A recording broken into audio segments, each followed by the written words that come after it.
ሰላም አድማጮቻችን እንዴት ናችሁ? ስለ ኤንዞ ፈርናንዴዝ እንነጋገራለን። የወጣበትን 106 ሚሊዮን ፓውንድ መክፈል ጀመረ ይሆን? ቤኔፊካ ኤንዞ ፈርናንዴዝ በዚያ ፍጥነት የዓለም ዋንጫ አሸናፊ ይሆናል ብሎ አላሰበም ነበር። በታህሳስ 2022 በካታር የዓለም ዋንጫን ሲያነሳ በትውልድ ከተማው ቦኔስ አይረስ ከተከበረው ባልተናነሰ በሊዝበን ቀዩ ክፍል በደማቅ ፈንጠዝያ ተከብሯል። በውድድሩ ተሳትፎውን የጀመረው ተቀያሪ ሆኖ ነው። ሜክሲኮን 2-0 ባሸነፉበት ጨዋታ ተቀይሮ ገብቶ ድንቅ ጎል ካስቆጠረ በኋላ በሊዮኔል ስካሎኒ ቡድን የመጀመሪያ አሰላለፍ ሰብሮ መግባት ቻለ። አርጀንቲና በውድድሩ ጠንካራ ጉዞ እንድታደርግ መንገዱን የጠረገ ነበር። የአማካይ ክፍሉ ሚዛን ተለወጠ። ኳስ ለሊዮኔል ሜሲ የሚደርስበት መንገድም ተሻሻለ። ፈርናንዴዝ በቤኔፊካ የቆየው ለ6 ወራት ብቻ ነው። እንዲያም ሆኖ በ2022 ክረምት እርሱን ከሪቨር ፕሌት ለማስፈረም ወጪ ያደረገውን 8.5 ሚሊዮን ፓውንድ ነው። አትርፎ እንደሚሸጠው ያውቅ ነበር። ብቸኛው ጥያቄ መቼ የሚለው ነበር። የሮጀር ሽሚት ቤኔፊካ ውድድሮች ለዓለም ዋንጫ ሲቋረጡ ፕሪሜራ ሊጋውን በ8 ነጥብ ልዩነት ይመራ ነበር። ፒኤስጂና ዩቬንቱስ በነበሩበት የቻምፒየንስ ሊግ ምድብ መሪ ነበር። ፈርናንዴዝ በዚያን ወቅት በቤኔፊካ በፍጥነት በአማካይ ክፍሉ ተጽዕኖ ማሳረፍ ጀምሮ ነበር። ምንም እንኳን ቤኔፊካ ድንቅ ምቃቅም በነበረው ቡድን የነበሩ ወሳኝ ተጫዋቾችን በሙሉ የማቆየት ጽኑ ፍላጎት የነበረው ቢሆንም ፈርናንዴዝ የተመለሰው በቸልሲ በጥብቅ እየተፈለገ ነው። በብራጋ 3-0 በተሸነፉበት ጨዋታ አግባብተው አሰለፉት። ቀጥሎ የአዲስ ዓመት ክብረ በዓል ለማክበር ወደ አርጀንቲና በረረ። በቀጣዩ ፖርቲሞኔንሴን በገጠሙበት ጨዋታ ተጠባባቂ ወንበር ላይ እንዲቀመጥ ተደረገ። ቫርዚምን በጥሎ ማለፍ ዋንጫ ባሸነፉበት ጨዋታ ወደ ሜዳ ተመልሶ ጎል አስቆጥሯል። ጎሏን ካስቆጠረ በኋላ ማሊያው ላይ ያለውን ባጅ ሲስም በክለቡ ለመቆየት ያለውን ቁርጠኝነት ያሳያል ተብሎ ነበር። ከ3 ሳምንት በኋላ ቸልሲን ተቀላቀለ። ሰማያዎቹ ፈርናንዴዝን በጥር የዝውውር መስኮት የመጨረሻ ዕለት በኮንትራቱ ላይ ተጠቅሶ የሚገኘውን 121 ሚሊዮን ዩሮ የውል ማፍረሻ ከፍለው ከወሰዱት በኋላ ያጣነው ጥሩ ተጫዋች ነው፣ ነገር ግን ቤኔፊካን የማገልገል ፍላጎት የሌለው ተጫዋች ሄደ ብዬ አላማረርም ብሏል የክለቡ ፕሬዚደንት ሩይ ኮስታ። በቤኔፊካ ለመቆየት ምንም አይነት ተነሳሽነት አላሳየም። ለቤኔፊካ ከዚህ በኋላ ሊጫወት አይገባውም ብዬ ያሰብኩት ያን ጊዜ ነው። እንደ ደጋፊ እንደዚህ አይነት ተጫዋች ፈጽሞ አልፈልግም። እንደ አሰልጣኝም እንደዚህ አይነት ተጫዋች ይዞ መቀጠል ትርጉም አይኖረውም። ዳግም ወደ መልበሻ ክፍሉ መግባት አልነበረበትም።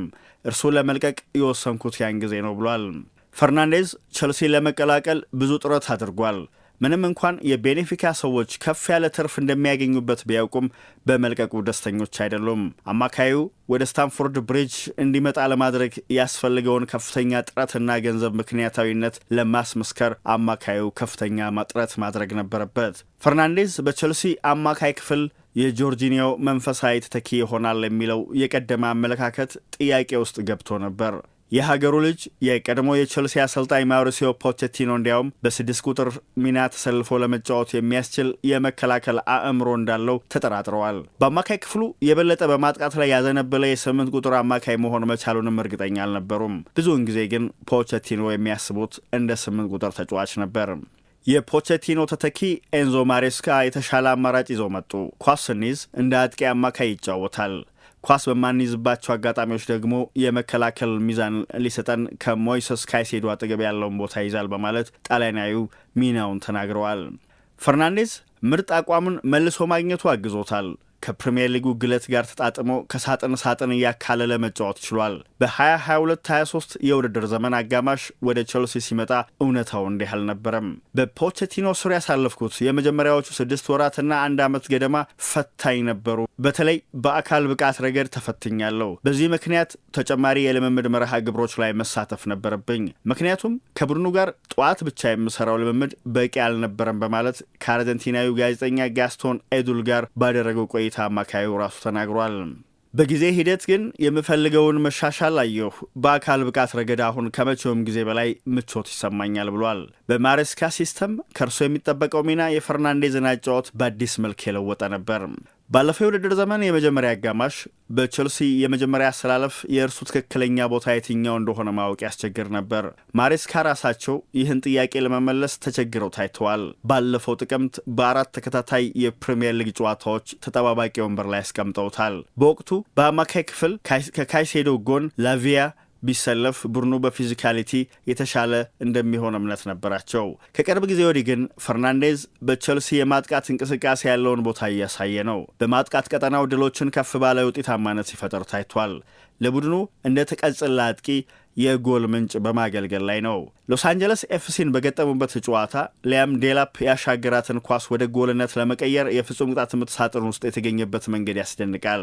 በእርግጥ ያልተጠበቀ ነገር አልነበረም። በግንቦት ሊቨርፑልን ባሸነፉበት ጨዋታ ጎል ሲያስቆጥር ተመሳሳይ ሩጫ ማድረጉ ይታወሳል። በእርግጥ ወደ ጎል የሚያደርጋቸው ሙከራዎች ቁጥር ከአምና ጋር ሲነጻጸር በአንጻራዊነት ቀንሰዋል። በ90 ደቂቃ አምና 1.8 ሙከራዎችን ሲያደርግ ዘንድሮ የሚያደርገው 1.6 ሙከራዎችን ነው። ሙከራዎችን የሚያደርግበት አማካይ ርቀትም ዝቅ ብሏል። አሁን ሙከራዎችን የሚያደርገው ለጎል የበለጠ ቀረብ ብሎ ነው። ፈርናንዴዝ ላሳየው መሻሻል እንደ ተጨማሪ ምክንያት የሚጠቀሰው ከስፖርት የስነ ልቦና ባለሙያ ጋር ያሳለፈው ጊዜ ነው። በአእምሮ ረገድ ጠንክሬ እንድለወጥ አግዞኛል ብሏል። ከኤዱል ጋር ባደረገው ቃለ ምልልስ በክለቡ ያሳለፍኩት 1 ዓመት ከመንፈቅ ቀላል አልነበረም ብሏል። የተጓዝኩት ወደማላውቀው ወደ አዲስ ሀገር ነው። ከዚያ በፊት በሊዝበን 6 ወራት አሳልፍ ያለው። በእንግሊዝ ሁሉ ነገር አዲስ ሆነብኝ። ቋንቋውም ለእኔ እንግዳ ነበር። ከቤተሰብ መራቅ የራሱ ፈተና ነበረው። በእንግሊዝ ገና በጊዜ ይጨልማል። የስነ ልቦና ድጋፍ እስከማገኝ ድረስ የዕለት ተዕለት ሕይወትን መምራት በራሱ ፈታኝ ነበር ብሏል። የሚሰማኝን ነገር ማካፈል ጀመርኩ። ጊዜ ሲገፋ ነገሮች እየተሻሻሉ መጡ። ሁሉ ነገር የቀለለኝ ከዚያ በኋላ ነው ብሏል። ፈርናንዴዝ በተጠናቀቀው የውድድር ዘመን በ13 የፕሪሚየር ሊግ ጎሎች ቀጥተኛ ተሳትፎ አድርጓል። 6 ጎሎች አስቆጥሯል። 7 ጎል የሆኑ ኳሶችን አመቻችቶ አቀብሏል። ወደ አውሮፓ ከመጣ ያስመዘገበው ምርጡ ቁጥር ነው። ባለፈው ወር ቼልሲ በኮንፈረንስ ሊግ ፍጻሜ ከመመራት ተነስቶ ሪያል ቤቲስን ሲያሸነፍ ጎል አስቆጥሯል። ጎል የሆነ ኳስ አመቻችቶም አቀብሏል። ፓልመር ያሸገራትን ኳስ ተጠቅሞ ያስቆጠራት የአቻነት ጎል በተለይም ዋጋዋ ከፍ ያለ ነበር። ለክለቦች የዓለም ዋንጫ ወደ አሜሪካ የመጣው ይህን በራስ መተማመኑን ይዞ ነው። ሎስ አንጀለስ ኤፍሲን ሲያሸንፉ ጎል አስቆጥሯል። በዚያ ብቻ አልተገደበም። ኢኤስ ቱኒዝ ላይ ዴላፕ ላስቆጠራት ጎል ጥሩ ኳስ አመቻችቶ አቀብሏል። ዴላፕ ከጨዋታው በኋላ ከሪፖርተሮች ጋር ባደረገው ቆይታ ኳስ እግሬ ስር ሲገባ ሩጥ ብሎ ነበር ብሏል። ፈርናንዴዝ ከወዲሁ ለቼልሲ ያደረጋቸው ጨዋታዎች ቁጥር በሪቨርና ቤኔፊካ በድምር ካደረጋቸው ጨዋታዎች ከእጥፍ በላይ ሆኗል። ከእነዚህ መካከል በተወሰኑት ጨዋታዎች ቡድኑን በአምበልነት መርቷል። ማሬስካ እርሱ ሁልጊዜ ሜዳ ላይ ለቡድኑ ማንጸሪያ እንደሆነ በተደጋጋሚ ተናግረዋል። በተለይ አሁን አስተያየቱ የበለጠ ቅቡልነት እያገኘ ነው። ባለፈው ክረምት የአርጀንቲና ብሔራዊ ቡድን ተጫዋቾች በአውቶቡሳቸው ውስጥ ባሰሙት የዘረኝነት ዝማሬ ምክንያት ወደ ቼልሲ መልበሻ ክፍል ሲመለስ ተፈጥሮ የነበረው ውጥረት አሁን ተረስቷል። አሁን ያ ያለፈ ታሪክ ሆኗል። በሊዝበን በቤኔፊካ የነበረው አጭር ቆይታም እንደዚያው ተረስቷል። አሁን ኤንዞ ፈርናንዴዝ ተጽዕኖን እያሳረፈ ይቀጥላል ወይ የሚለው ነው ትልቁ ጥያቄ። ያንን ማድረግ ደግሞ የሚችል ይመስላል።